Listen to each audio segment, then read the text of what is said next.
a generalização do Boltzmann, né, a partir da distribuição do Max, mas a ideia era tentar construir função de distribuições de probabilidade, né, para sistemas conservativos e a partir dali calcular médias, né, energia média, quadrado da energia média, qualquer quantidade que dependesse explicitamente do espaço de fase, né, da posição e do momento, né. E a ideia era construir a ideia da mecânica estatística, ou seja, essas distribuições de probabilidade, onde essa função é construída a partir da energia mecânica do sistema, né? E sabida a energia mecânica do sistema, eu consigo construir a função normalizada e a partir dali calcular médias. Esse era o meu objetivo. O que vai acontecer aqui, no caso da radiação térmica, a radiação de corpo negro, ele vai ser tratado com mecânica estatística, ou seja, os postulados da mecânica estatística, a lei da equipartição de energia, etc., né? E a gente vai ver que vai ser um problema na mecânica, a física clássica não vai dar conta de descrever os resultados experimentais, e aí vai ter que ser alterada a posteriori. Então, o pilar experimental da velha mecânica quântica é a questão da radiação de corpo negro, onde o Planck vai introduzir a quantização da energia. Depois a gente vai ter o efeito fotoelétrico, onde o Einstein vai introduzir mais uma hipótese, que é a própria luz é quantizada nos seus pacotes. E depois o efeito Compton, né, onde a gente vai entender o fóton, né, a radiação como a sua versão em partículas. Esses três experimentos são o pilar experimental da mecânica quântica, né, velha mecânica quântica. Então, a gente vai começar com o primeiro, que é a radiação de corpo negro, que está dentro do contexto do estudo da radiação térmica. Então, antes de falar da radiação de corpo negro em si, eu preciso recapitular um pouquinho, tá? Vamos focar em um contexto específico, que é da radiação de corpo aquecido, né? Então, já antes, no século XIX e XVIII, já se sabia que qualquer corpo que tenha temperatura não nula, né? Temperatura diferente de zero, ela vai emitir radiação eletromagnética. Claro, essa emissão de radiação tem um certo espectro, ou seja, eu emito radiação com intensidades diferentes, né, para cada comprimento de onda, ou para uma determinada frequência, né. Aqui eu vou focar explicitamente no espectro de frequência, né, mas todo corpo com temperatura não nula vai emitir radiação com um certo espectro. Esse espectro vai depender explicitamente da temperatura do objeto, certo? Por que eu estou fazendo essa revisão? Porque eu tenho que mostrar para vocês, ou resumir, o que é um corpo negro, né?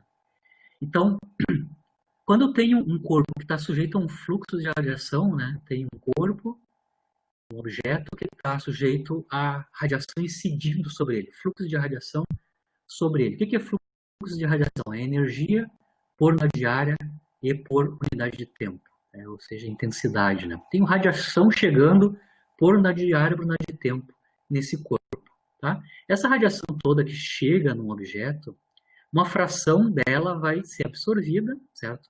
A porção que vai ser absorvida eu vou chamar de A, uma fração vai ser refletida, que eu vou chamar de R, e uma outra fração vai ser transmitida. São as três possibilidades que pode acontecer com um corpo que está recebendo radiação, certo? Eletromagnética.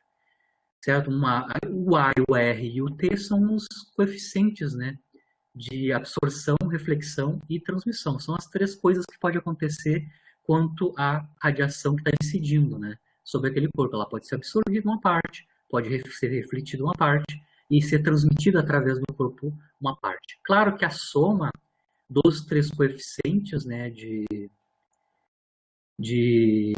frações da radiação tem que dar soma 1, né? Um corpo escuro, certo, vai ser aquele onde o A é muito grande, ou seja, reflete pouco e transmite pouco. A maior parte da radiação é absorvida. E aí, sim, eu consigo, nesse contexto, definir o que é um corpo negro formalmente, né?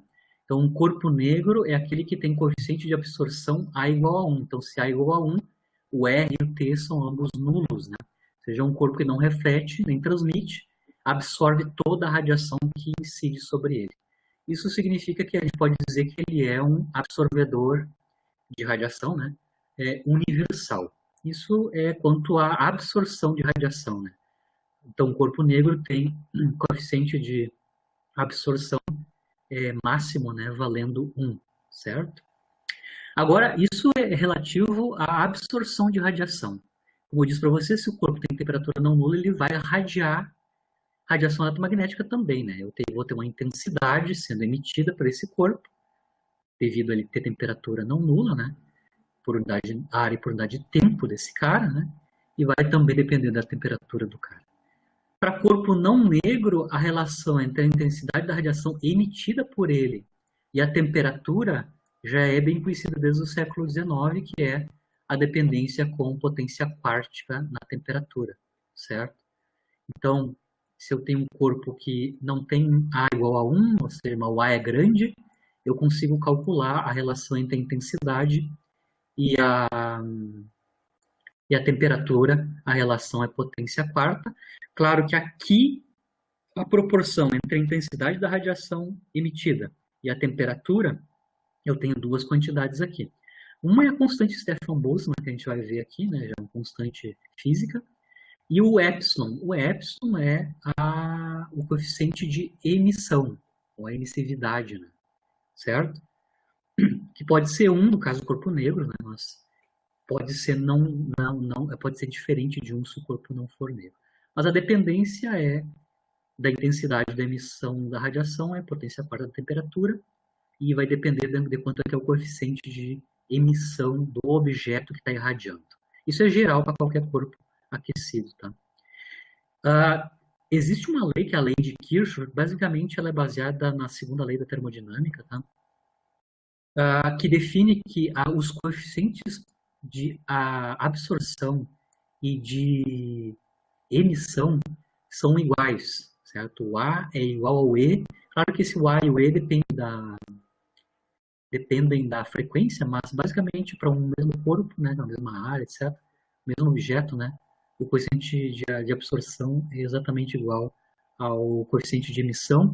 Isso tem que acontecer para que não haja um desequilíbrio do sistema quando ele está em equilíbrio, né, quando a temperatura é constante, né. E aí eu já tenho uma consequência imediata para o coeficiente de emissão por causa do corpo negro.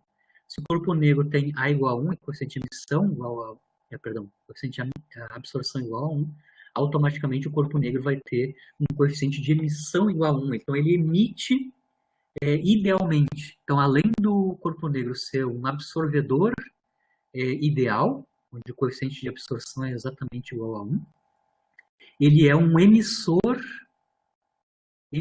de radiação ideal também, certo? O epsilon é igual a igual a 1, por caso do corpo negro. Então, eu estou definindo o que é um corpo negro do ponto de vista das propriedades termodinâmicas dele, né? Ele é um absorvedor perfeito, ele é um emissor perfeito. A gente vai estar focando aqui na radiação de corpo negro na emissão, mas também eu posso falar da absorção, né?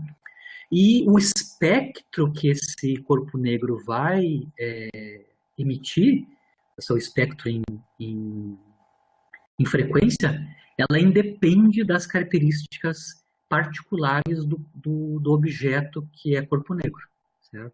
Vai ser só dependente da temperatura, basicamente, função da fixada a temperatura. Se está em equilíbrio térmico, isso vai ser só dependente da frequência ou do comprimento de onda, né? Então, o espectro de emissão de um corpo negro, ele é universal, né?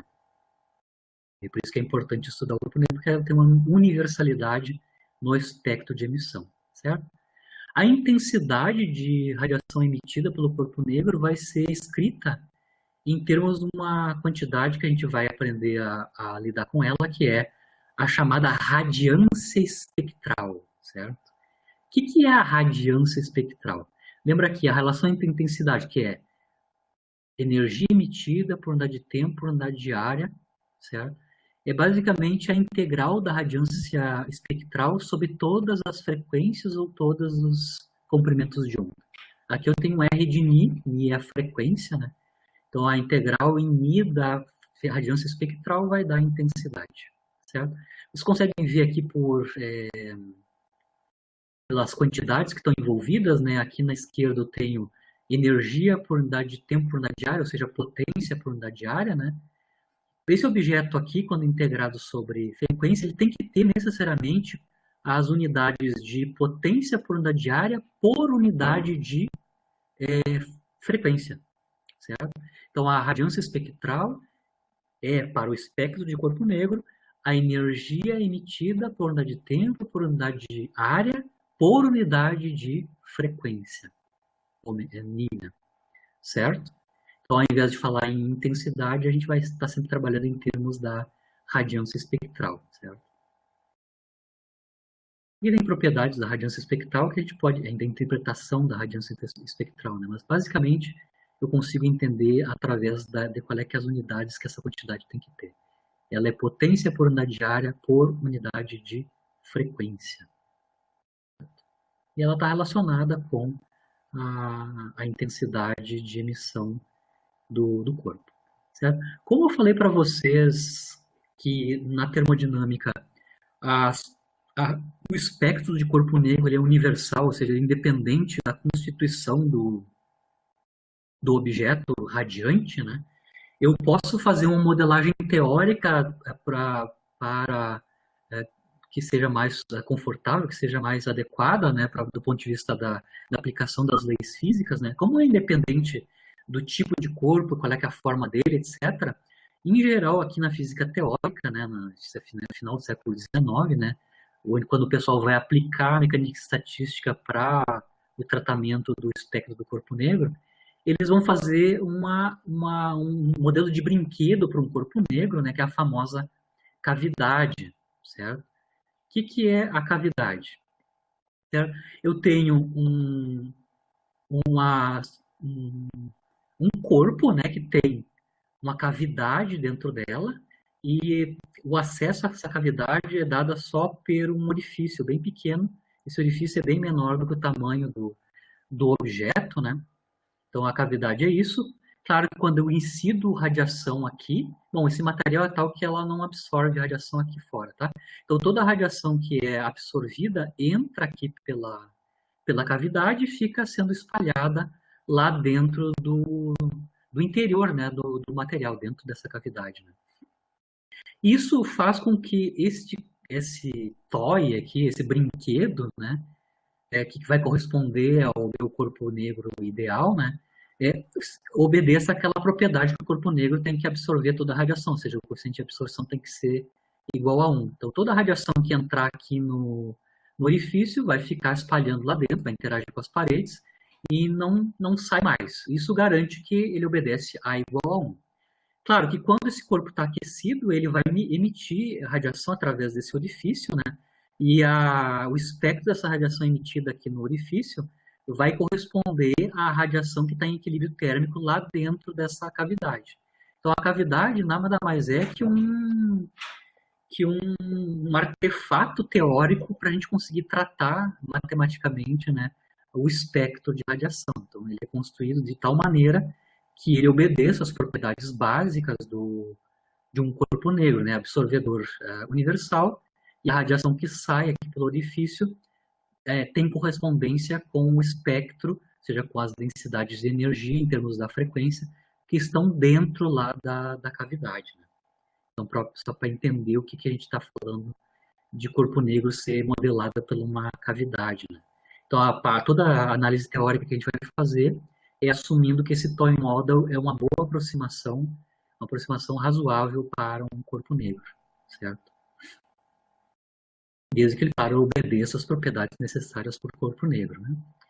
Então, basicamente, o que eu vou ter dentro da cavidade que vai ser emitida pelo orifício, então, o corpo negro, na verdade, não é todo esse objeto, o corpo negro é o orifício aqui da cavidade, né? Toda a radiação que chega é absorvida, e se, por exemplo, esse corpo está aquecido, ele vai emitir radiação por esse lugar. Então,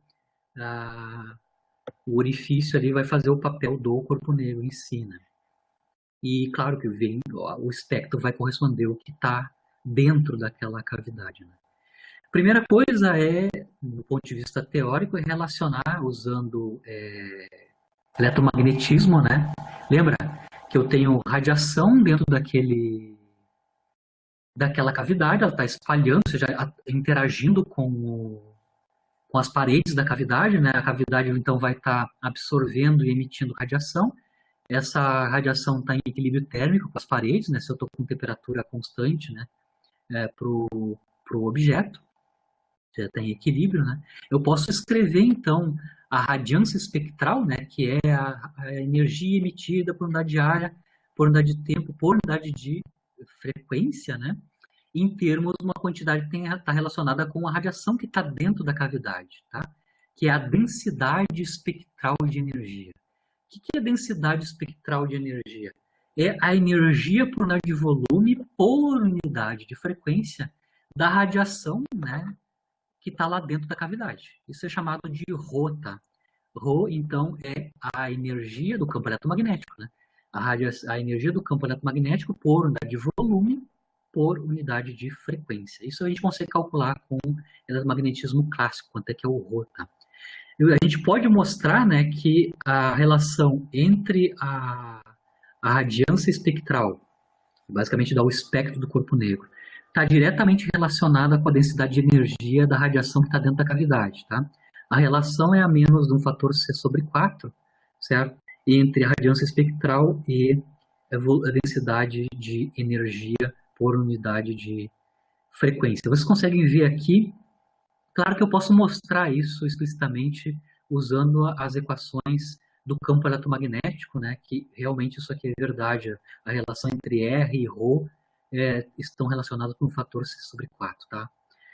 O 4 tem mais a ver com a emissão. A emissão na cavidade ela não vai se dar em todas as direções, ela vai se dar só no hemisfério superior perpendicular à cavidade, né?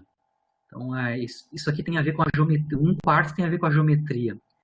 E o C tem a ver com as propriedades da intensidade da radiação eletromagnética. Então, vocês conseguem ver que isso aqui é verdade do ponto de vista de unidades, né? Aqui eu tenho potência por unidade de área por unidade de frequência. Aqui eu tenho energia por unidade de volume, né? Mas aqui o C tem unidade de metro por segundo, ou seja, comprimento por tempo, né? Eu vou corresponder corretamente que esta quantidade aqui, C sobre 4 vezes Rho, justamente tem unidade de energia por unidade de área, por unidade de tempo, por unidade de frequência. Certo? A radiação, então, está em equilíbrio térmico, e agora a gente vai tratar como é que eu escrevo o Rho, a densidade de energia do campo eletromagnético. Né? Como é que eu mapeio a densidade espectral no eletromagnetismo clássico. Né? Isso é o que o Halley e Jeans fizeram, né? O Halley e o Jeans usaram o eletromagnetismo clássico mais mecânica estatística para obter quanto é que é a densidade espectral e automaticamente a radiância espectral do corpo negro, certo? Antes de fazer a conta teórica na física clássica, eu vou falar da fenomenologia da radiação de corpo negro, ou seja, o pessoal experimental fez um mapeamento de quais são as propriedades básicas do espectro, né? Como é que um corpo negro emite em termos da frequência ou em termos do comprimento de onda, tá? Vou fazer um resumo, claro. Então, aqui eu tenho radiância espectral para um corpo negro em termos da frequência. Tá? Poderia ser em termos do comprimento de onda também, mas aqui está escrito em termos da frequência. Tá? Radiância espectral em termos da frequência. Aqui eu estou variando a temperatura. Tá? Tenho 3 temperaturas diferentes aqui. Então, uma série de propriedades eu consigo enxergar do espectro experimental que tem esta cara aqui. Se vocês pegarem o livro do Oguri, lá eles têm a reprodução, né, dos artigos originais lá do século XIX, onde eu tinha os pontos experimentais e a interpolação, né, dos pontos experimentais dos corpos quase negros, né, que eles pegaram objetos incandescentes e mediram o espectro, né? Tinha que ter um aparelho específico para medida exata do espectro, chamado pirômetro, né? Quando tu está fazendo esse tipo de medida com um corpo aquecido, né? Mas o que dá para ver aqui, geralmente tem esta cara, né? Dá para ver que com o aumento da temperatura, a intensidade da radiação está cada vez maior, né? Lembrando que a radiância espectral é a intensidade de radiação emitida, né? Então, quanto maior a temperatura, maior é a radiação emitida, a intensidade da radiação emitida. E a gente consegue ver que os máximos, em termos das frequências, né, estão se deslocando para a direita, em termos da frequência, né, com a temperatura. Então, eu consigo ver claramente um deslocamento com a temperatura do máximo da radiância espectral para corpos negros, né? E, claro, eles têm os limites extrapolados bem conhecidos. A radiância espectral tem limites para frequências muito baixas, zero, e para frequências muito altas também, ou seja, são pouco prováveis, né, ou com pouquíssima intensidade, a radiação com frequência muito baixa ou muito alta, né? Basicamente são essas propriedades gerais da radiação de corpo negro, seus limites, o comportamento com a temperatura e seu aumento com a temperatura, né? A questão do deslocamento com a temperatura foi estudada empiricamente pelo Wien, né? No final do século XIX. Então, o Wien conseguiu obter empiricamente qual é que é a dependência da frequência máxima, né, do pico, né, a frequência do pico da radiância espectral em termos da frequência. Ela é proporcional à temperatura, mas a gente estava vendo ali, né, ela está aumentando com a temperatura, ele vai mostrar que é linear com a temperatura, e o coeficiente aqui de proporção ele tem que determinar. Experimentalmente, o coeficiente de proporção está aqui, né, escrito em unidades de Hertz por Kelvin, né? Então, se eu multiplicar isso por temperatura, eu vou ter a frequência associada ao pico da radiância espectral, ou seja, é a frequência onde eu tenho radiação emitida com maior intensidade, né? Está aqui o valor empírico do coeficiente de proporcionalidade. Eu vou trabalhar mais aqui, não em termos da frequência, mas em termos do comprimento de onda, certo? Também eu posso determinar qual é que é o máximo, ou seja, qual é que é o comprimento de onda onde ocorre o máximo da radiância espectral escrita em termos do comprimento de onda, certo? Em termos do comprimento de onda, a dependência do lambda associado ao máximo é inversamente proporcional à temperatura, e também o pessoal consegue experimentalmente determinar, né? Os pesquisadores conseguem determinar já no século XIX quanto é que é a constante de proporção, né? A constante de proporção é da ordem de 3, 10 a menos 3 metro vezes Kelvin, né? Então, se eu entro temperatura em Kelvin, eu vou obter o comprimento de onda em metro correspondente. Então, eu tenho os dois casos para os picos da radiância espectral, tanto o máximo em frequência, quanto o máximo escrito em termos do comprimento de onda, tá? Isso é lei de deslocamento de Wien, né? Tá explícito porque que tem esse nome. Ele mapeia onde está ocorrendo em frequência o comprimento de onda o pico da radiância espectral. Uma outra lei bem importante que pode ser derivada só com termodinâmica é a lei de Stefan-Boltzmann, né? Certo? Que relaciona, aqui estou falando especificamente do corpo negro, né? Que relaciona a intensidade total, né? Ou seja, a energia por unidade de tempo emitida pelo corpo negro e como função da temperatura, né? Então, eu estou em equilíbrio térmico, a temperatura está fixa, né? A dependência da intensidade da radiação emitida em toda a frequência ou todo o comprimento de onda, ou seja, integrada sobre lambda ou integrada sobre mi, frequência, né? É a potência quarta da temperatura. Tá? A constante de proporcionalidade é a constante de Stefan. Né? Então, a gente consegue calcular quanto é que a intensidade total, em termos já integrada em frequência, em termos da temperatura. São leis empíricas, né? A lei de Wien, deslocamento, e a intensidade total em termos da temperatura. Né? Aqui eu tenho o valor experimental da constante de Stefan em unidades do SI, já está em unidades de watts, né? Watts por metro quadrado por Kelvin na potência quarta. Né? Então, quando eu escrevo, o P aqui, parece que é potência, mas não é, é intensidade, né? Quando tu multiplicas por potência quarta da temperatura, o que sobra aqui para a unidade do P é watt por metro quadrado, ou seja, energia por unidade de tempo por unidade de área, isso é intensidade, né? Eu gosto de usar I para intensidade, porque ela é intensidade mesmo, ela não é potência, né? Ela é potência por unidade diária da radiação emitida por aquele objeto, aquele corpo negro. Se eu não estou com corpo negro, né, eu tenho que introduzir o coeficiente de emissão desse corpo negro. Né? No nosso caso aqui, o epsilon é 1, né, pela lei de Kirchhoff lá, né, da radiação.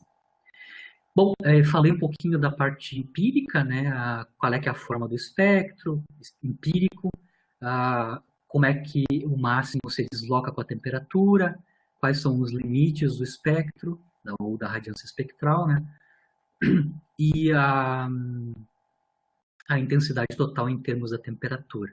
Então, a gente vai agora modelar na física clássica, né, na teoria clássica, a radiação de corpo negro, ou seja, a radiância espectral. Né?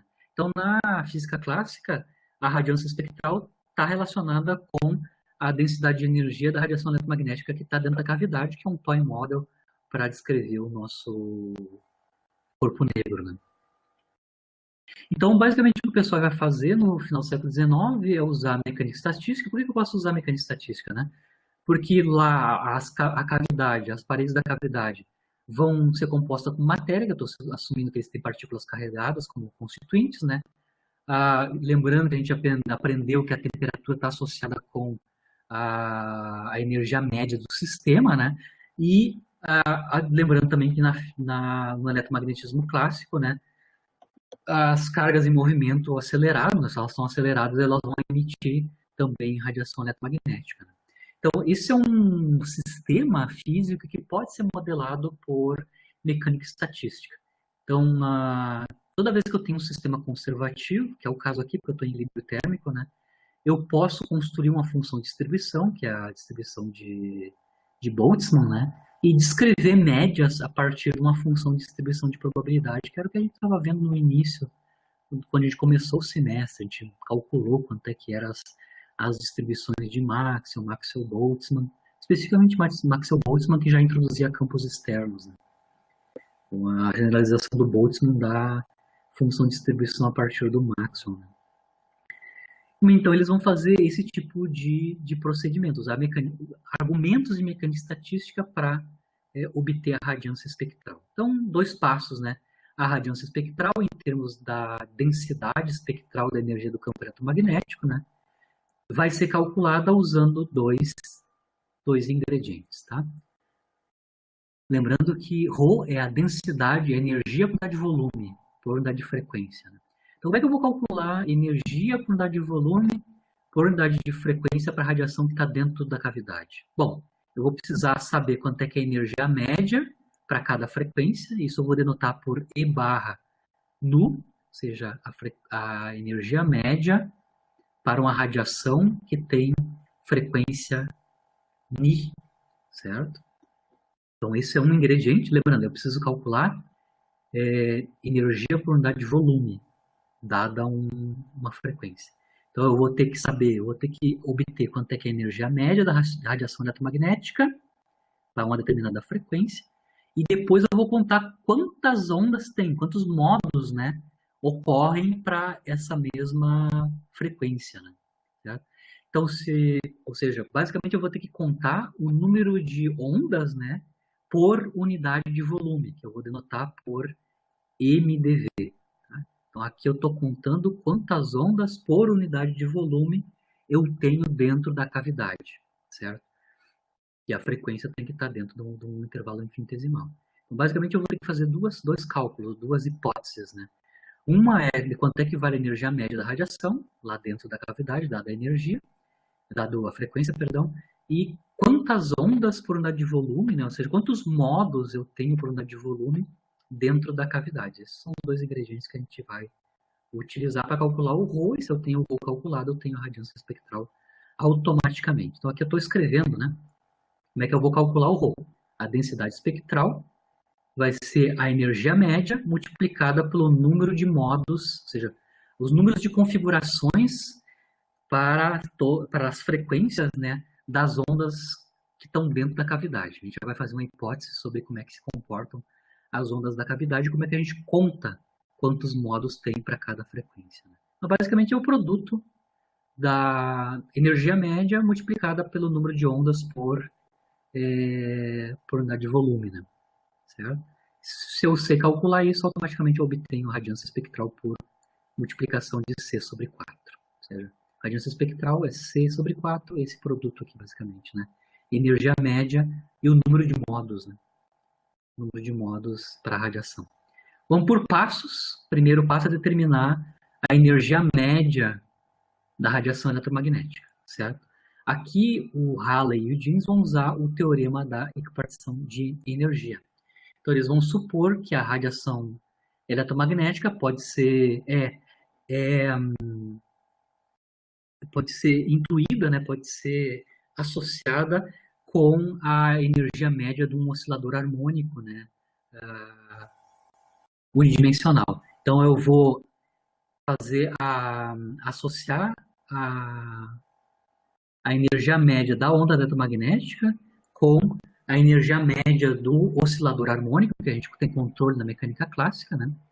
Mas eu tenho polarização linear, eu tenho o campo elétrico variando, né, periodicamente, né? Sempre que são ondas transversais, né? O campo magnético e elétrico, eles variam transversalmente a direção de propagação da onda eletromagnética, né? Então aqui eu estou assumindo polarização linear, certo? E fazendo analogia com o oscilador harmônico, certo? No caso 1D, claro, né? A gente consegue obter qual é que é a ordem de grandeza da energia média, certo? A energia média vai ser similar à do oscilador harmônico. Lembrando que o termo de equipartição diz que cada grau de liberdade do teu sistema contribui para a energia total do sistema, a energia interna do sistema, um fator kT sobre 2, né? A gente mostrou isso para o gás ideal, né? Se eu tenho 3 graus de liberdade, que são as 3 direções espaciais, né? Só translação, cada uma dessas direções espaciais, esses graus de liberdade, contribuem com a mesmo valor para a energia média, né? Cada uma delas contribui com kT sobre 2 para a energia total do gás, né? Ou seja, a energia interna do gás basicamente é 3 vezes kT sobre 2, ou seja, 3 meios de kT. Certo? Eles vão fazer a mesma coisa aqui com a radiação. Eles vão assumir que é similar ao oscilador harmônico, certo? E no caso do oscilador harmônico, claro, no oscilador harmônico a energia cinética e potenciais em média são iguais, né? Lembram que a soma é sempre uma constante, né? Então isso significa que as suas médias, os valores médios são iguais. A média da energia cinética é igual à média da energia potencial elástica, né? E aí sim eu consigo, usando o teorema de equipartição de energia e associando que a energia para uma onda magnética é similar ao do oscilador harmônico, né? Eu consigo mostrar que a energia média clássica, né, no nosso caso aqui, vai ser a soma dos valores médios da cinética com a potencial. Cada uma delas vai contribuir pelo teorema de equipartição com 1 meio de kT. Somando isso, eu tenho kT para a energia média, tanto do oscilador harmônico quanto para uma onda eletromagnética que está no estado de polarização linear. Então, eu faço analogia da radiação eletromagnética, que é uma onda transversal, né, com o oscilador harmônico, a sua energia correspondente, certo? Basicamente é isso para calcular a energia média de uma onda eletromagnética, certo? Aqui eu estou assumindo que é kT, certo? É independente da frequência essa energia média, importante mostrar isso, né? A energia média da onda é basicamente dependente só da temperatura, não tem dependência com a frequência, né? Então, se eu estou em equilíbrio térmico, a energia média é sempre a mesma, né? kT. O segundo ingrediente, né, que eu mostrei, além da energia média, que está calculada via teorema da equipartição da energia, né, é o número de modos, né? Ou seja, quantos modos de onda existem por unidade de volume dentro da cavidade, né? Então, para simplificar, eu vou fazer primeiro o caso 1D e depois eu vou fazer um pulo para o caso 3D. Não sei quanto vocês aturam fazer matemática do negócio, eu vou deixar bônus do caso 3D, mas eu só vou motivar o caso 1D, né? e vocês vão entender como é que vai funcionar. Então, eu vou para o segundo ingrediente do cálculo da densidade espectral, né? Que é, além da energia média, eu preciso calcular também quantos modos de onda tem por unidade de volume dentro da cavidade, certo? Então, eu vou fazer uma super simplificação aqui, onde eu tenho a versão 1D da minha cavidade. Então, as ondas só estão andando na direção X. Então, o campo elétrico vai variar só na direção Y. Vou mostrar a figurinha, vou ficar mais claro aqui para vocês. Olha aqui, ó. O que eu tenho aqui, ó. Eu tenho uma cavidade que é unidimensional, então ela tem um tamanho L, e o campo eletromagnético, né, está aqui desenhado. Especificamente o campo elétrico está perpendicular, claro, à direção X aqui, né? Então eu estou olhando ao campo elétrico especificamente, tá? Aqui está o campo EB completo, tá? Para uma onda que está se deslocando na direção X, mas claro, eu tenho paredes, né? Então tem uma cavidade unidimensional que tem tamanho L.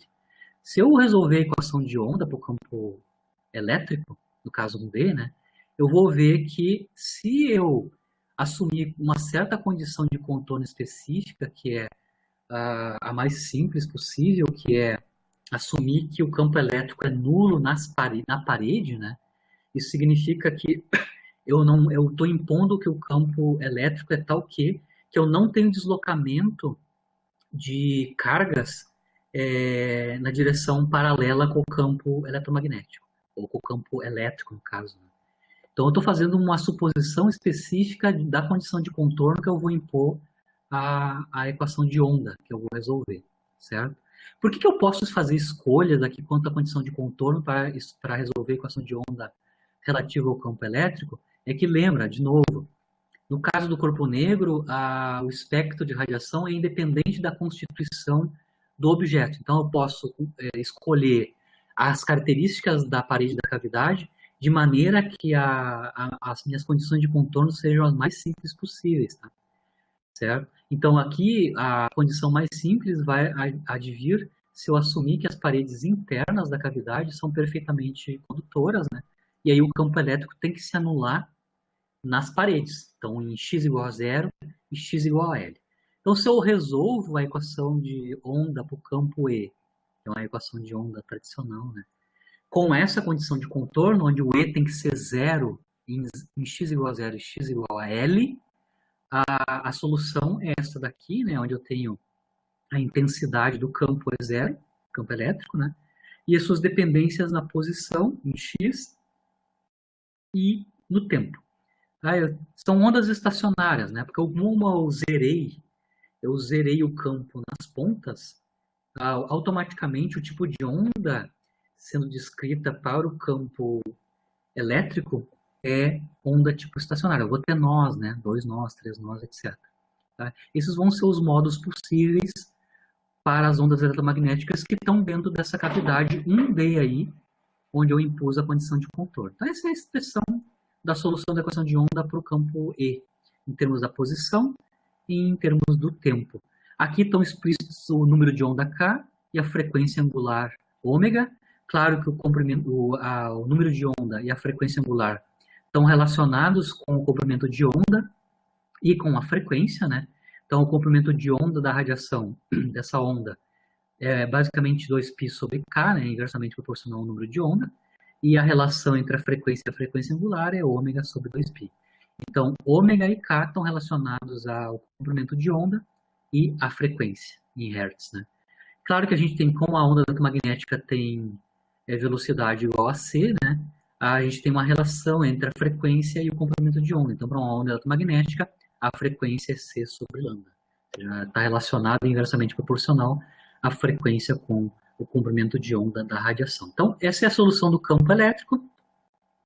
Ele vai ser onda estacionária, então eu posso ter vários tipos de nós, né? Então, o campo elétrico sempre vai ser nulo nas paredes, tá? E aí eu tenho várias configurações possíveis, né, deste campo, né? Então, os nós possíveis, lembrando que sempre aqui na parede o campo é nulo, né? Ainda no caso 1D, eu posso mostrar, né, que como o campo tem que ser nulo em x igual a zero e x igual a L, mas especificamente em x igual a L, isso vai impor, né, vai impor uma condição para o número de onda. O número de onda não pode ser qualquer um, né? K vezes L tem que ser um número inteiro de π. Então, Q aqui vale 1, 2, 3 números inteiros, certo? De π. Vem aqui da condição de quando x é igual a L, esse seno tem que ser nulo, né? Então, para números inteiros de π, KL vai me dar um seno nulo, né?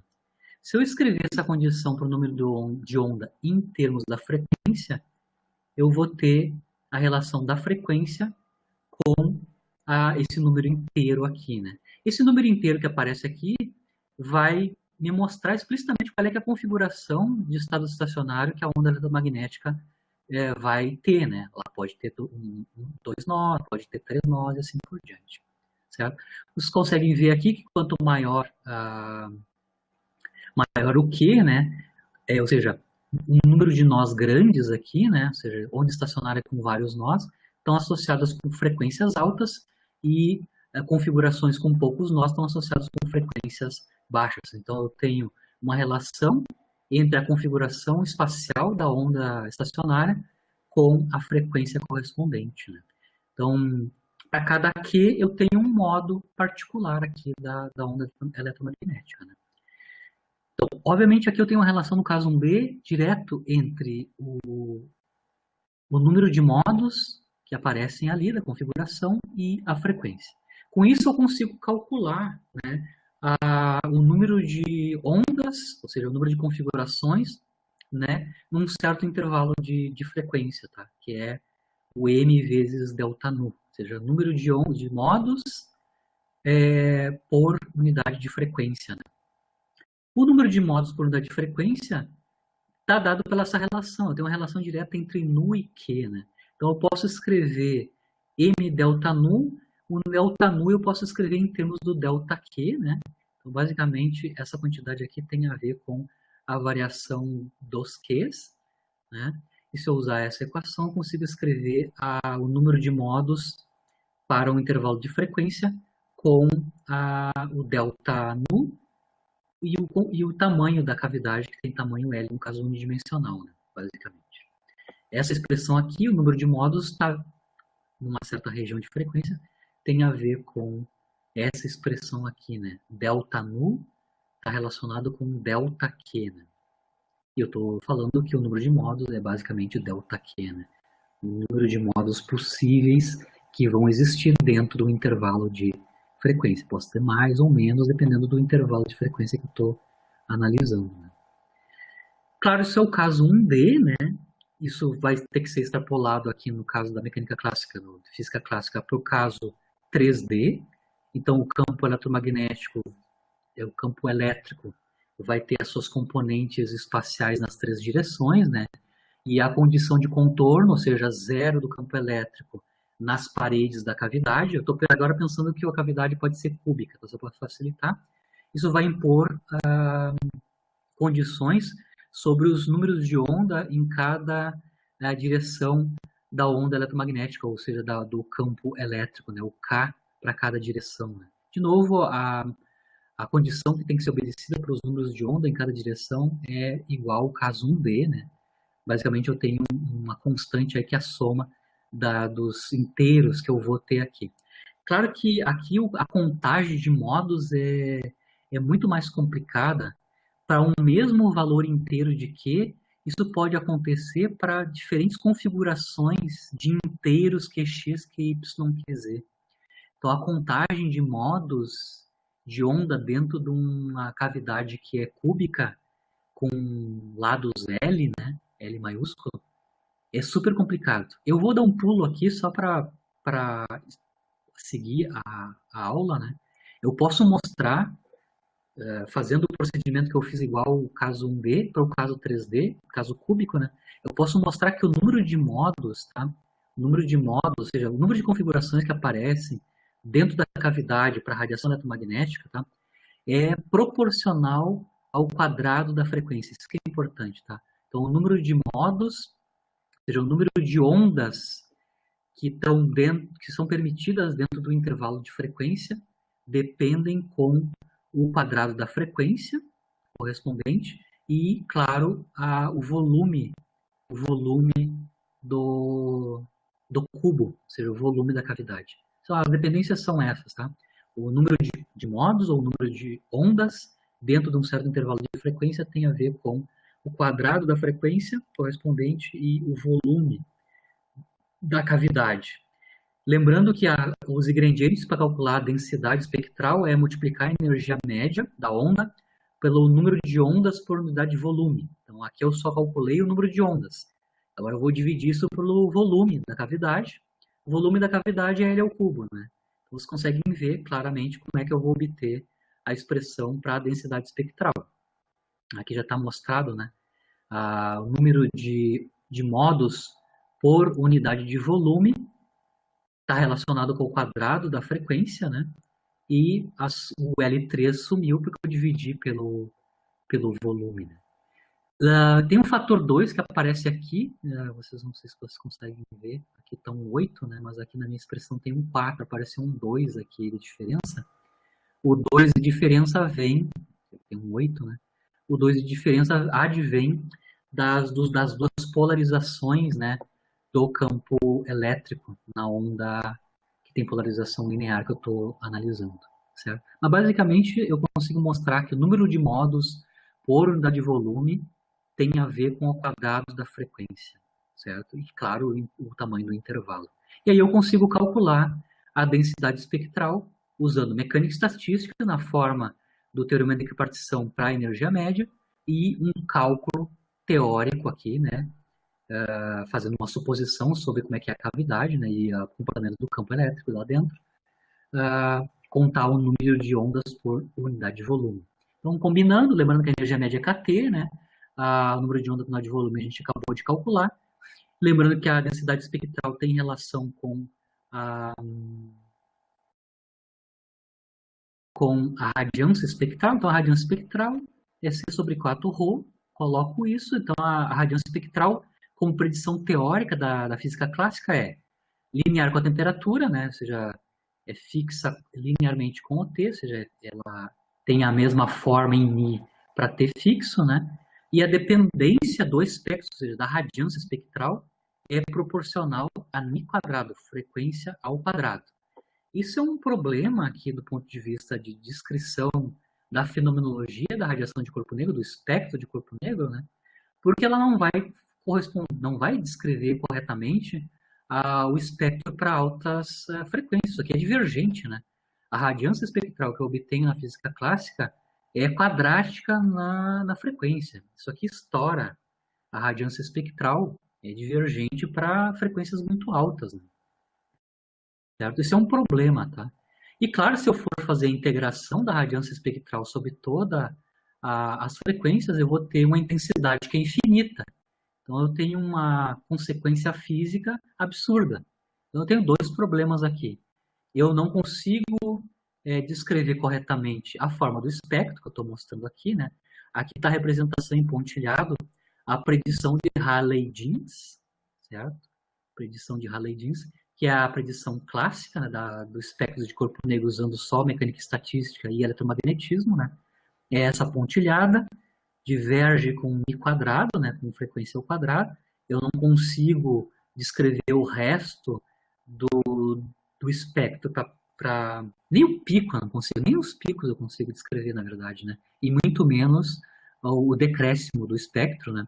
E claro, quando eu integro isso sobre todas as frequências, vai me dar um resultado que a energia emitida, a intensidade de radiação emitida pelo corpo negro na física clássica é infinito. Então, está completamente fadada ao insucesso a predição da mecânica clássica, da física clássica, né, para a radiação de corpo negro, a intensidade da radiação. Isso é chamado catástrofe do ultravioleta, porque frequência alta está associada com o espectro ultravioleta da radiação.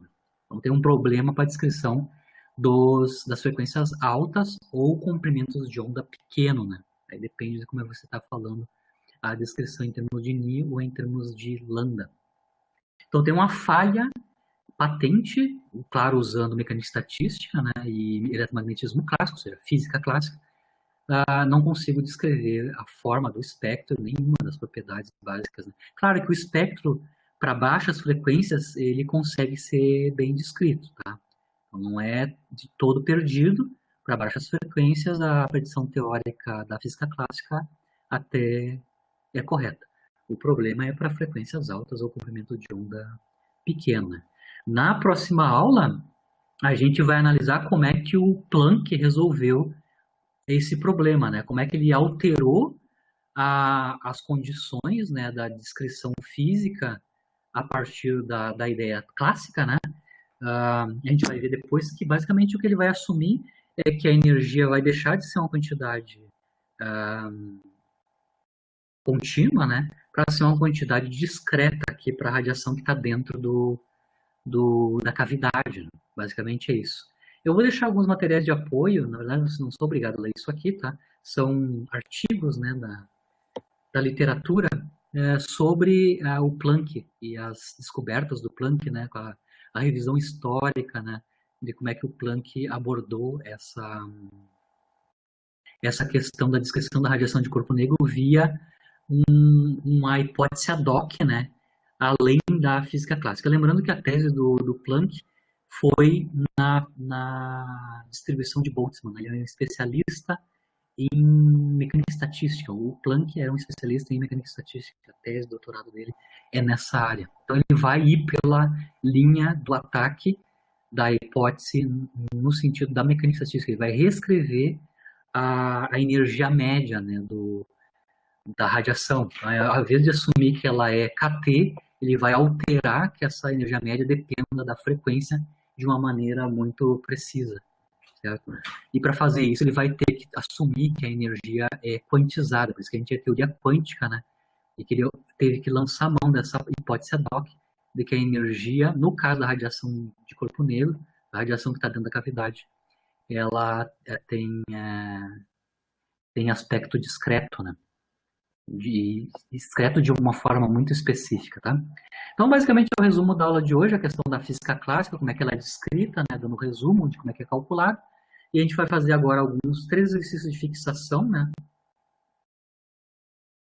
Para a gente entender como é que funciona a aplicação do conteúdo clássico, né? Que eu mostrei, tanto a parte empírica quanto a predição teórica. Mas eu vou aqui focar mais na parte empírica, né? Que são as leis empíricas da radiação de corpo negro. Né? Então, o meu primeiro exercício tem a ver com a superfície do Sol. Perdão? Professor Fernando, eu tenho uma pergunta aí. Eu não entendi direito de onde é que surgiu aquele C, se aquele C tem a ver com a velocidade da luz. É a velocidade da luz. É a velocidade da luz. É a velocidade da luz. Certo? Tá, ok. Só resumindo assim, tá?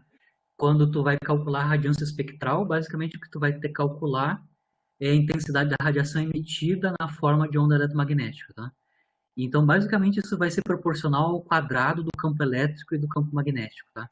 O campo elétrico e magnético estão relacionados por a constante C, a radiação eletromagnética livre, né? Então, o C vai entrar na jogada especificamente. Ali é a velocidade da luz mesmo, né? Inclusive, eu usei as unidades, né, comprimento por tempo, para mostrar para vocês que, dimensionalmente, o C sobre 4 vezes ρ, que é a densidade de energia por unidade de volume, tem exatamente as unidades de radiância espectral. Né? Então, a C é a velocidade da luz, certo? Posso continuar? Certo, obrigado. Beleza. Então, o primeiro exercício aqui é a questão do Sol. Vou assumir que o Sol vai ser modelado por um corpo negro, né? Idealizado. A gente conhece a temperatura. Na verdade, eu não conheço, né? Eu posso usar a fenomenologia da radiação de corpo negro para determinar, a partir da medida do espectro, determinar a temperatura usando a lei de deslocamento de Wien. Mas eu vou assumir que eu conheço a temperatura solar, que é da superfície solar. Né? O miolo é muito mais quente que isso aqui. Né? A temperatura é mais alta. Mas na cromosfera, que é a parte mais externa, é da ordem de 6.000 Kelvin. Essa é a temperatura em unidades de Kelvin. Sabida só a temperatura do Sol, que eu estou aproximando ele como um corpo negro, né? Vou aproximar ele como um corpo negro, eu vou calcular algumas coisas, né? Numericamente. Eu vou calcular quanto é que é a potência irradiada pelo Sol, né? Qual é que é o comprimento de onda de pico, ou seja, no espectro solar, qual é que é o comprimento de onda onde existe o máximo do espectro, né? Até posso mostrar para vocês o caso realístico depois ali numa figura. E calcular qual é que é a intensidade de radiação solar que chega no topo da atmosfera, né, antes de ser absorvida pela atmosfera, né, quanto de radiação, ou seja, quanto de energia, quanto de potência por unidade de área chega no topo da atmosfera, né, advinda do Sol, né, ou seja, a energia é irradiada pelo Sol, essa energia é dissipada quando a área vai aumentando, né, eu tenho a superfície de dissipação é cada vez maior, né, até chegar na Terra. Então, basicamente, eu vou ter que ver qual é a distância Terra-Sol para fazer, para entender quanto é que sobra de intensidade chegando aqui na Terra, né? Não é a mesma que sai lá na superfície do Sol. Ela perde intensidade com a distância da fonte, né? Então, basicamente, eu vou calcular 3 coisas numericamente, sabendo a temperatura, né? Então, a primeira coisa que eu vou precisar é saber o raio solar, é da ordem de 7, 10 a 8 metros, né? Alguns quilômetros, né? Milhares de quilômetros, né? Na verdade, 10 a 5 quilômetros, né? Raio solar, com isso consigo calcular a área do Sol, ou seja, é a área de uma esfera, né? 4π quadrado. Se eu fizer a conta numérica, a área ocupada pelo Sol, assumindo uma esfera, né?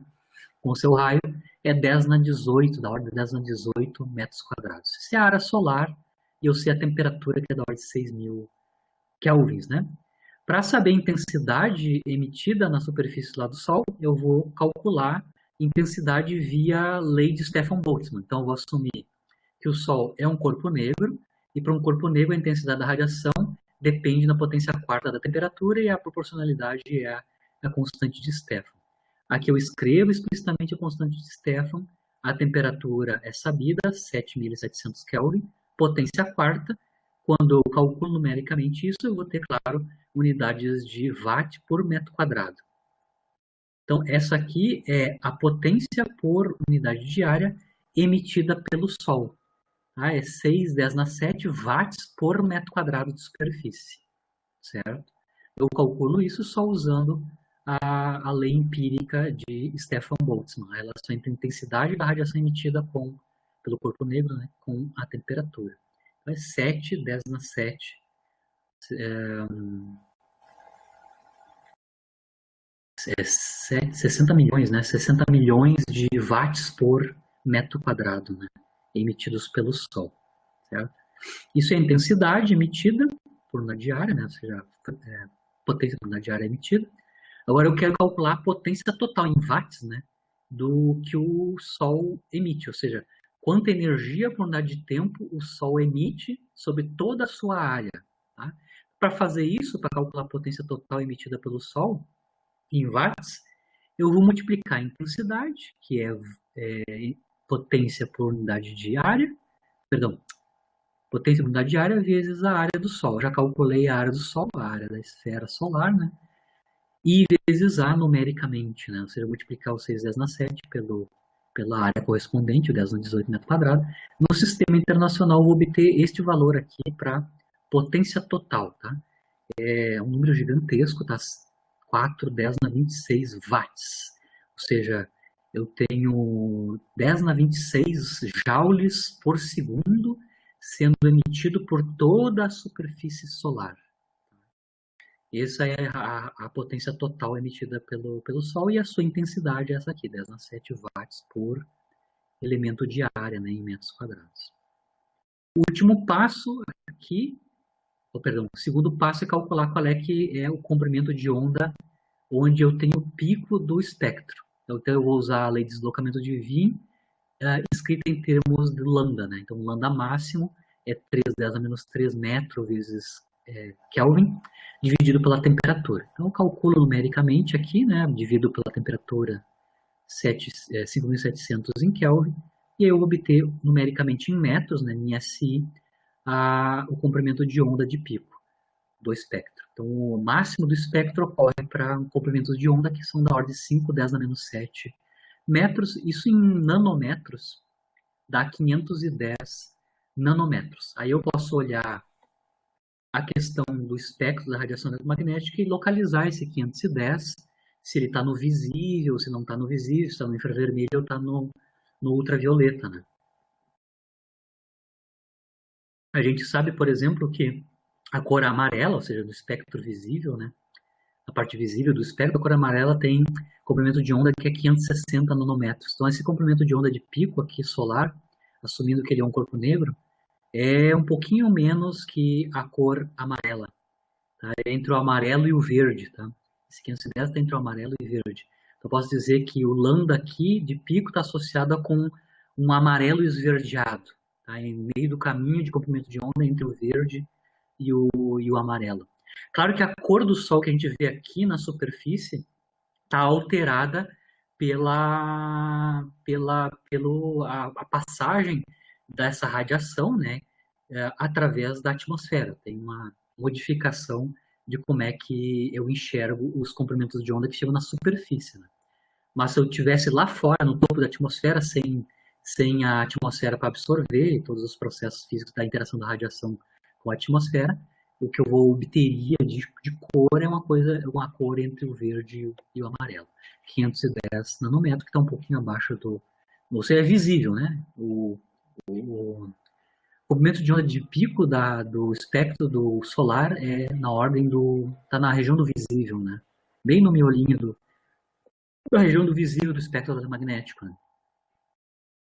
Ainda a última continha sobre o Sol aqui é a potência por onda diária, ou seja, a intensidade que vai chegar aqui, né? Eu mostrei que sai do Sol 10⁻⁷ watts por metro quadrado. Mas isso, claro, vai ser, né, dissipado no meio do caminho devido ao aumento da área a superfície vai aumentar, né? Porque essa radiação vai ser emitida, claro, ela é emitida, né, de forma isotrópica, né, quando sai do Sol, e ela vai se perdendo no meio do caminho quando vai aumentando a área de superfície. Né? Então, eu vou usar para o cálculo de quanto chega de radiação aqui na superfície da Terra, eu vou usar a distância Terra-Sol, né, que é basicamente uma unidade astronômica, né, a distância média entre a Terra e o Sol. Em metros, isso é 10⁻⁻11, né, 1,5 10⁻11 metros, uma unidade astronômica. Né? Então, sabendo então a distância Terra-Sol, eu consigo calcular qual é que é a intensidade que chega aqui, né? Então, como é que eu vou fazer? Eu vou pegar toda a radiação que o Sol, toda a potência que o Sol emite, né, que eu já calculei para vocês, a potência total é um número gigante, né, o 10⁻26 watts, tá? Como é que eu calculo a intensidade? Intensidade é potência por unidade diária, potência por unidade diária. A potência é a potência total emitida pelo Sol, que é aquele número gigante, 10⁻26 watts, né? Pela área de chegada aqui. Então, essa radiação está chegando na Terra, onde a superfície correspondente, né, que eu vou calcular a área, é correspondente à superfície de uma esfera que tem o raio igual à distância Terra-Sol, né? Então, aqui eu vou assumir que essa área de superfície é esférica, né? Então, de novo, eu vou calcular 4π o raio, eu vou assumir o raio dessa esfera como sendo a distância Terra-Sol, ao quadrado. Então, se eu calculo numericamente, eu vou obter watts por metro quadrado, que é a intensidade que chega aqui na Terra advinda do Sol. Isso no topo da atmosfera. Né?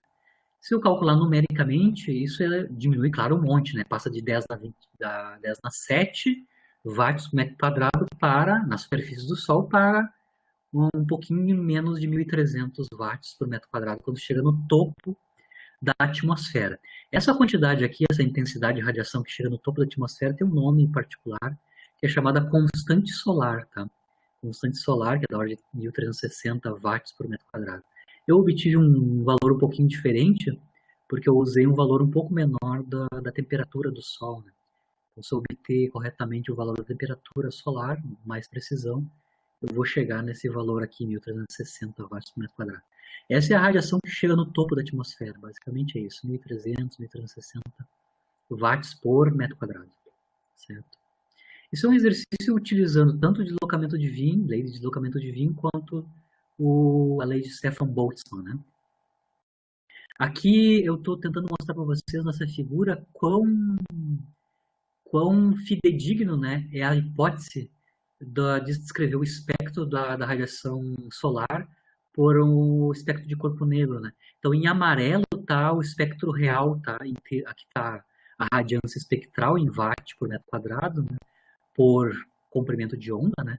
Aqui está em termos do comprimento de onda o espectro. Então, é o espectro, ou seja, a radiância espectral, em termos do comprimento de onda, em nanômetros, né? Em amarelo aqui é o dado real, né? O espectro real do Sol. E aqui em cinza você tem sobreposto lá o espectro associado a corpo negro com a mesma temperatura, né?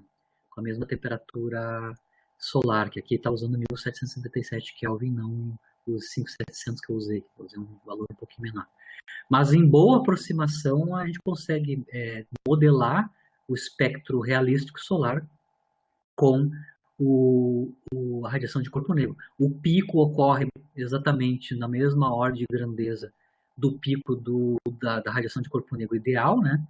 E a forma funcional do espectro é muito parecida. Então, é uma boa aproximação o Sol como sendo a estrela, em geral, estrelas, né? Como corpos negros, né? Que irradiam, cujo espectro é fixo, né? Dependendo da temperatura, né? Tem a mesma propriedade, a mesma configuração. O meu segundo exercício é eu vou sair do Sol, vou vir para a física real, né, mundo real. Aqui eu vou ter como corpo radiante não o Sol, mas a superfície do nosso corpo, né, assumindo que a temperatura na superfície do corpo é 32 graus centígrados, isso é da ordem de 305 Kelvin, né, e sabendo, claro, quanto é que a área média, né, no século masculino é da ordem de quase 2 metros quadrados, a área, né, e um pouco menor para as mulheres. Aqui eu estou fazendo suposições sobre os valores médios das áreas ocupadas pelos corpos, né, de homens e mulheres a essa temperatura, que é a típica da superfície da pele, né, 32, 34 graus por aí, né, sem febre, certo? Em Kelvin, a temperatura correspondente. E eu vou fazer o mesmo procedimento que eu fiz para o caso solar. Então, eu vou assumir que o nosso corpo é bem aproximado, ou seja, vou assumir que o corpo humano é um corpo negro e eu vou calcular, né, a intensidade da radiação emitida, ou seja, a potência por unidade de área, o comprimento de onda de pico, ou seja, do máximo desse espectro irradiado, e qual é que é a potência total emitida pela nossa superfície, né? E aí eu vou separar entre homens e mulheres, porque as áreas são distintas, né? Então, a intensidade, né, a radiação, potência por unidade de área, vou usar a lei de Stefan Boltzmann, né, intensidade proporcional à temperatura na quarta, né? A temperatura é o 32 graus, ou seja, 305 Kelvin, na potência quarta. Eu vou ter da ordem de quase 500 watts por metro quadrado.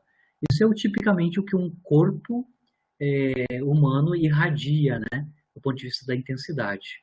Quase 500 watts por metro quadrado. Nessa temperatura, né? Temperatura na superfície de 32 graus. Né?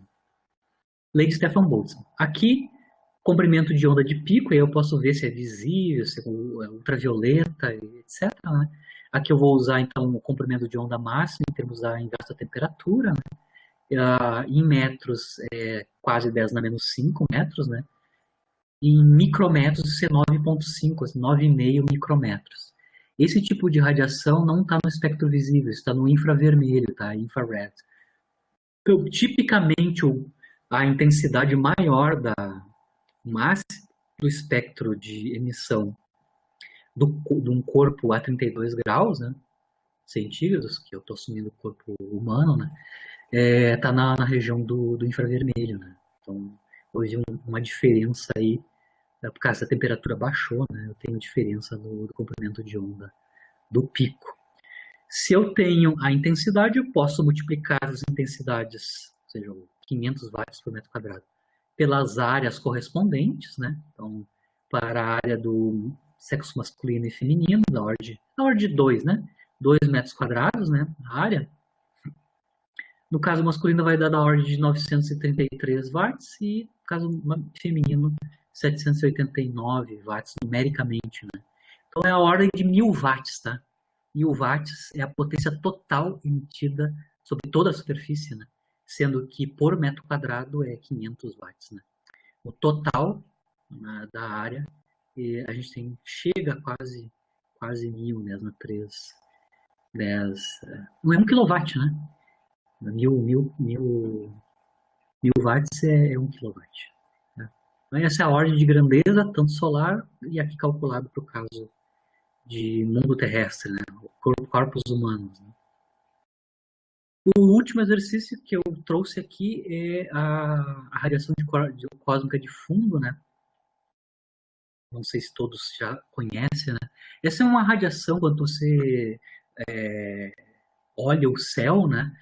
Claro, fora da atmosfera, para não ter a questão da absorção, né? Você vai ver que existe uma radiação isotrópica que chega na Terra, em qualquer direção que eu medir, eu vou conseguir mostrar que existe a radiação eletromagnética com uma certa distribuição de frequência, né, de maneira isotrópica. Do ponto de vista teórico, essa radiação cósmica de fundo é uma reminiscência dos primórdios lá iniciais, se eu estou na teoria do Big Bang, né, do momento em que a temperatura do universo em expansão chegou a temperaturas suficientemente baixas, de maneira que eu consiga construir, dar a possibilidade de os átomos serem ligados, ou seja, eu conseguir fazer a ligação, permitir a ligação entre prótons e elétrons, né? Formando, por exemplo, o átomo de hidrogênio, né? Ou seja, existia algum momento onde a temperatura era suficientemente baixa, onde a ligação era possível. Porque se a temperatura do universo é muito alta, ou seja, muito maior que a energia de ligação do elétron no átomo de hidrogênio, né? O que eu teria para temperatura alta, basicamente, é um plasma, certo?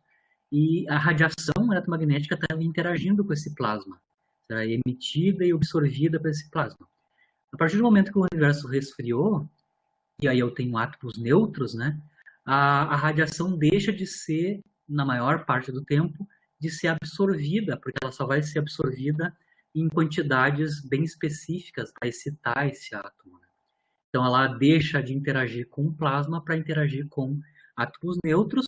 Essa radiação que sobrou, né, ficou sobrando aí, ela continua se propagando no universo, né? E na época ela tinha uma certa temperatura, que eu acho que é 2.700 graus ou 3.000 graus, uma coisa assim. E agora ela tem, claro, uma energia menor, né, que eu posso medir, certo? Uma temperatura menor, perdão, que eu posso medir. Mas basicamente é uma reminiscência da época onde se formou átomos neutros, né? E aí a radiação não pode mais ser facilmente absorvida por esses átomos neutros. Né? Por que eu estou falando tudo isso?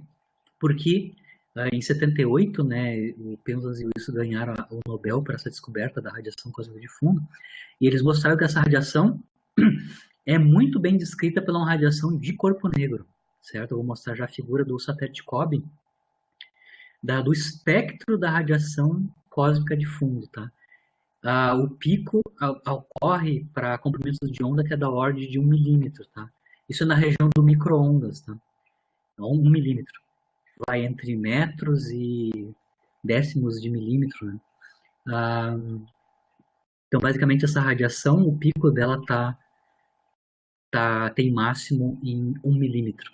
Por isso que ela é dita também radiação cósmica em micro-ondas do fundo. Eu vou mostrar aqui para vocês a figura, certo? Aqui é o espectro medido pelo satélite COBE, né? Um dos mais precisos. Claro, agora já tem outros satélites que medem com mais precisão, inclusive flutuações do espectro, mas aqui eu tenho medido pelo COBE, que são os pontos pretos aqui, tá? E aqui em cima está ajustado o espectro da radiação de corpo negro, a gente sabe a expressão dela em termos do comprimento de onda, né? Certo? Por que isso é importante? Você consegue ver que o acoplamento, né, ou seja, a descrição da radiação, do espectro da radiação cósmica de fundo é muito melhor que a questão das estrelas, que as questões solares, né? Ele está muito bem descrita, com alta precisão, pela radiação de corpo negro, né? Pelo espectro esperado por um corpo negro. A gente pode usar a fenomenologia do espectro de corpo negro para determinar qual é a temperatura dessa radiação, né? Desses fótons, né? Dessa radiação eletromagnética isotrópica. Você consegue ver que o pico é na ordem de 1 milímetro, micro-ondas, né? E eu posso usar a lei de deslocamento de Wien para calcular qual é que é a temperatura dessa radiação, né? Essa radiação tem temperatura, advém de um corpo negro, né? Que tem temperatura, né? Da ordem de 2,7 Kelvin agora, né? Porque eu tenho aqui a relação inversa entre o comprimento de pico do espectro com a temperatura. Então, eu consigo, olhando a forma do espectro, assumindo que é corpo negro, obter automaticamente quanto é que é a temperatura. Então, se o pico está em micro-ondas da ordem de 1 milímetro, automaticamente a temperatura associada com essa radiação é 2,7 Kelvin. Claro que a temperatura associada lá no início, quando os átomos se tornaram nêutrons, era bem maior, era da ordem de 3, 4 mil kelvins, né? E reduziu agora, pela expansão do universo, né? Expandiu e agora ela está com uma temperatura bem mais baixa, né? Que é 2,7 K, né? Lembrando que se eu sei a temperatura, eu sei a ordem de grandeza da energia dessa radiação, né? Basicamente é da ordem de kT, né? Que a gente estava mostrando ali, né? Então, se eu multiplicar a constante de Boltzmann, o K de Boltzmann, pela temperatura, essa temperatura eu consigo obter a energia típica, na média, dessa radiação, da radiação cósmica de fundo, né? E que é bem fraquinha, né? Mas é importante, né? Certo, pessoal? É isso que eu tinha para falar hoje sobre a radiação de corpo negro. O que a gente vai fazer na aula que vem é ver como é que o Planck trabalhou, né, para restaurar a descrição correta do espectro, né? Tanto o pico que ele tem que descrever, né, e também a descida, né, o comportamento do espectro para comprimento de onda e frequência muito grandes e muito pequenas, né. Lembrando que eu tenho catástrofe infravermelho no caso clássico, né? Ele vai ter que alterar a física clássica, ou seja, alterar as hipóteses da mecânica estatística, né, para conseguir obter a forma correta do espectro. Certo? Por enquanto é isso. Aqui eu vou deixar as transparências com vocês. Eu fiz algumas transparências de bônus para fazer a contagem dos modos, tá? Dos modos de frequência por unidade de volume, né? O caso 3D, que eu fiz o caso 1D para vocês e só chutei que o número é proporcional a π quadrado, né? Aqui eu mostro para vocês em detalhe da onde é que vem a dependência em π quadrado para o número de modos, né? Para a radiação magnética dentro do cubo, tá? Eu estou assumindo que é a cavidade. Eu consigo contar o número de modos explicitamente para cada frequência e isso vai ser proporcional a N3, o número de modos como função da frequência, tá? E o L3 e o C3 também estão ali explícitos. C é a velocidade da luz, né? E aí o número de modos por unidade de frequência, que é o que vai entrar na radiância espectral, que é aquele M de Ni, né? M de Ni depende de V2, né? E de L3. E aí finalmente eu consigo calcular o número de modos por unidade de frequência por unidade de volume, né? Que é a expressão que eu joguei lá, mas eu tenho um bônus aqui que eu não vou incomodar vocês com todo esse detalhamento, né? Mas eu tenho explícito aqui o caso 3D, que não é feito no livro texto que eu estou usando para acompanhar a disciplina, né? Então, as minhas transparências têm algumas coisas adicionais do que está no texto lá. Em geral, o livro ali deles não tem muito exercício resolvido, então eu estou adicionando exercícios aqui que eu tinha nas minhas notas de aula, algum deles, né? Não vou conseguir colocar todos, né? Mas só para você estar com os slides mais um pouquinho mais completo, né? Sobre toda a derivação, né? Certo? Certo, pessoal? Acho que aí podemos encerrar. Temos alguma dúvida a mais? Algum comentário?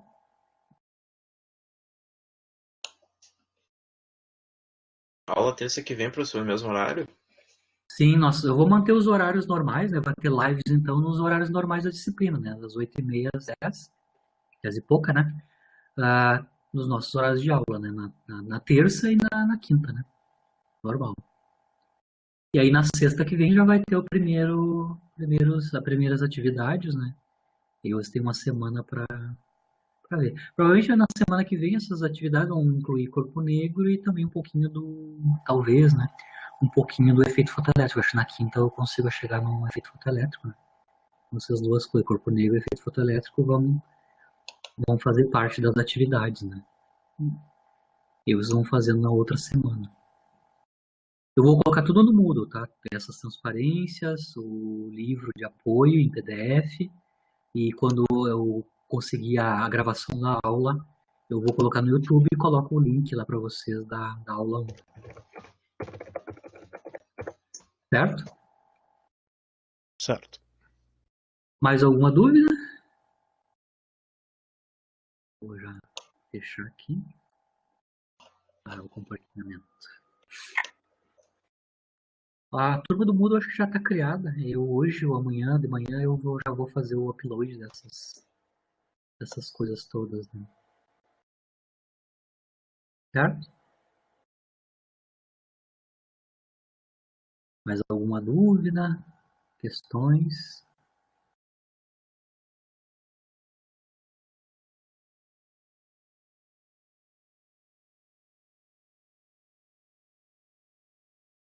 Então tá, pessoal. Então, boa noite, bom finde. Nós reunimos de novo, então, na terça, 8h30 mesmo horário, né? 8h30 da noite da terça. Certo? Eu já dou um alô para vocês amanhã ou hoje mesmo sobre as questões do Moodle, né? Está online já o Moodle e os arquivos, né? Acabei Certo? de ver agora, professor, já tá online. Já está online, né? Eu já vou fazer o upload da aula, certo? Vai demorar um pouquinho mais a gravação.